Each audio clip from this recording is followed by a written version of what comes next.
Hello मेरे प्यारे साथियों, नमस्कार। स्वागत है आप सभी का आज के इस यूट्यूब लेक्चर्स के अंदर। मैं डिस्कस करूंगा कि एसिडिटी पेट में क्यों बनती है और एसिडिटी होती क्या है, एसिडिटी बनने का कारण क्या है और किस वजह से बनती है, हमें ढकार क्यों आती है, इन सारी चीज़ों के ऊपर चर्चा करेंगे।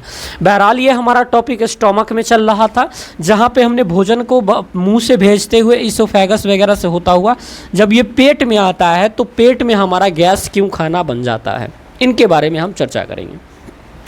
देखिए होता क्या है कि ये हमारा पेट है, ये हमारा पाइप फूड का आ रहा है, ये हमारा पाइप जो है वो फूड का आता हुआ आ रहा है। बहुत आसानी से समझिएगा और डॉक्टरी का भी मतलब यहाँ पे आपको समझ में थोड़ा थोड़ा आने लगेगा।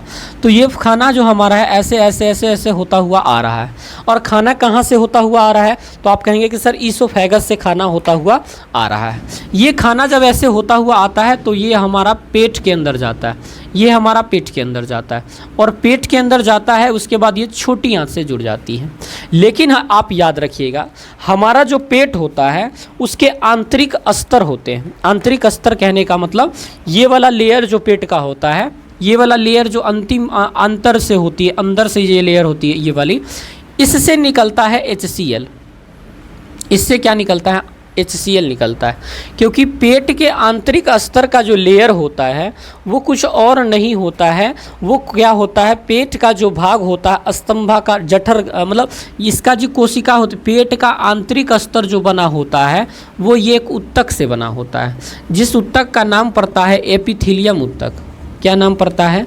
एपिथीलियम उत्तक नाम पड़ता है, एपिथीलियम टिश्यू नाम पड़ता है। और ये जो टिश्यू है इसका मतलब ये कोशिकाओं से बना हुआ है।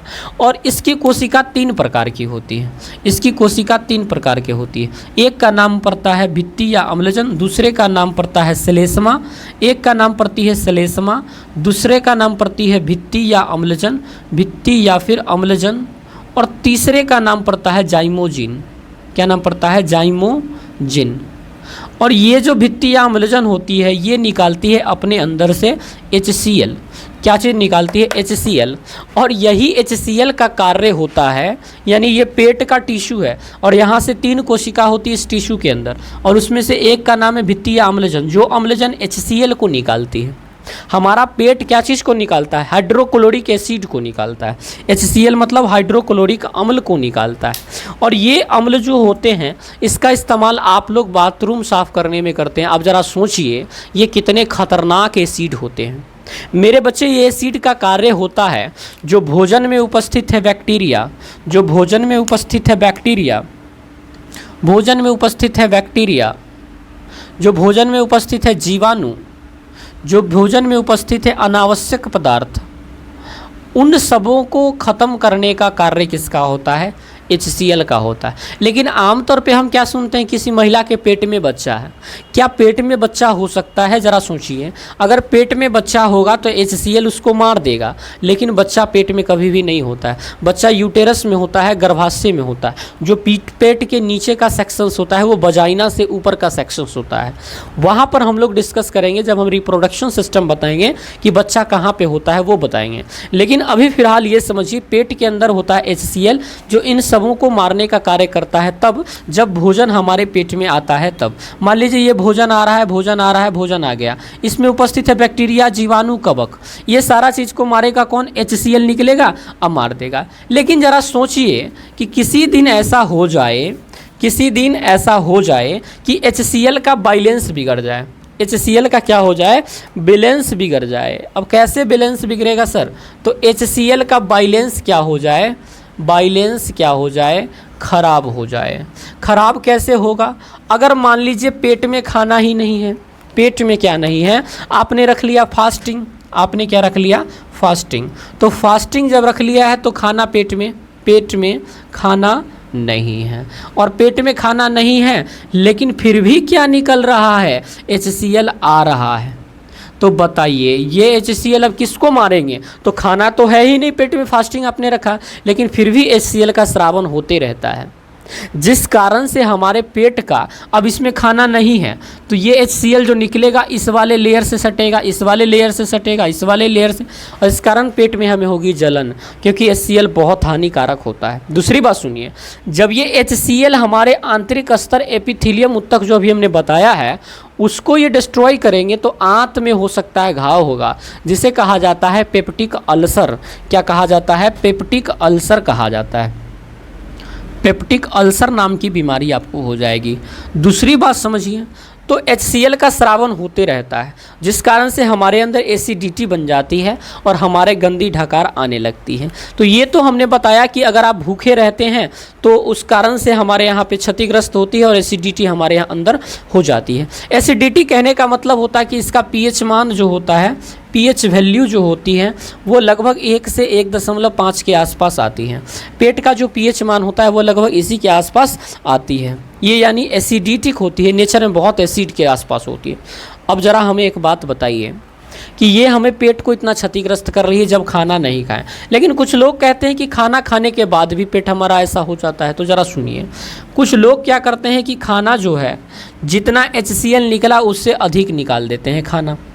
अब मान लीजिए ये मशीन है, ये मशीन के अंदर HCl इतना निकल रहा, खानमा इतने ढुका दिए हैं, तो HCl मार पाएगा? नहीं मार पाएगा। और पचाने में उसको क्या लगेगा? टाइम लगेगा। खाना जब अधिक होगा तो पचाना उसको क्या हो जाएगा? मुश्किल। पचाना क्या हो जाएगा? मुश्किल हो जाएगा, जिस कारण से पेट पे क्या आ जाएगा? दबाव। पेट पर क्या आ जाएगा? दबाव। और जब पेट पे दबाव आएगा तो हमारा जो गैस है पेट का या फिर भोजन जो है वो ऊपर की तरफ आना शुरू करेगा, ऊपर की तरफ आना शुरू करेगा। और ऊपर की तरफ आएगा तब हमें होगा हिचकी, ढकार वगैरह। हिचकी छोड़ दीजिए, ढकार हमें होगा, और ढकार होगा, हो सकता है उल्टी भी हमें हो सके, जिसे एंटी पैरालिसिस कहा जा सकता है, यानी जिसे उल्टा या व्युत्क्रम कह करके क्रमानुकुंचन कह सकते हैं। इस प्रकार से हमारे अंदर पेप्टिक अल्सर होता है, ज़्यादा खाना खाने पर भी और कम खाना खाने पर भी। जब आप भूखे हों तो एसिडिटी का इलाज करने के लिए कभी भी नींबू का इस्तेमाल ना करिएगा, क्योंकि नींबू जो होता है वो भी और एसिडिक होता है, और खाना पेट में है नहीं तो एसिडिक से मिलेगा और आपको और जलन दे सकती है। लेकिन जब आप बहुत खाना खाने के बाद आपको एसिडिटी हो गया, अधिक खाना खाने के बाद एसिडिटी हो गया, तब अगर आप नींबू थोड़ा सा गर्म पानी के साथ लेते हैं तो नींबू क्या करती हैं, जो डाइजेशन का रेट होता है उसको फास्ट कर देती है।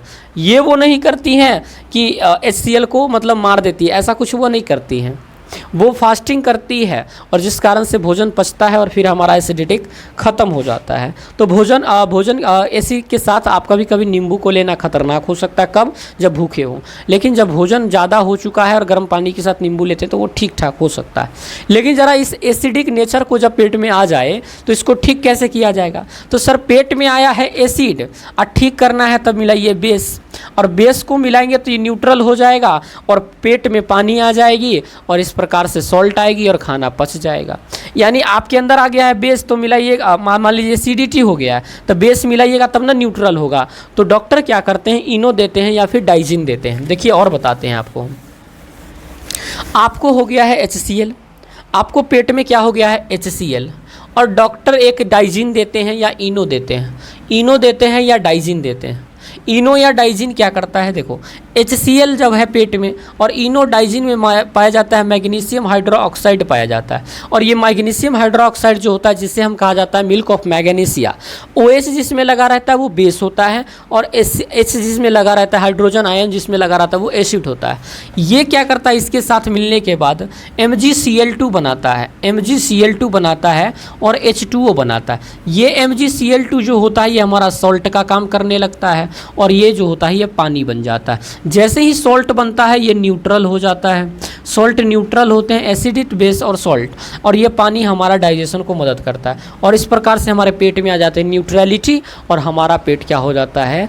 ठीक हो जाता है। हमारा पेट क्या हो जाता है?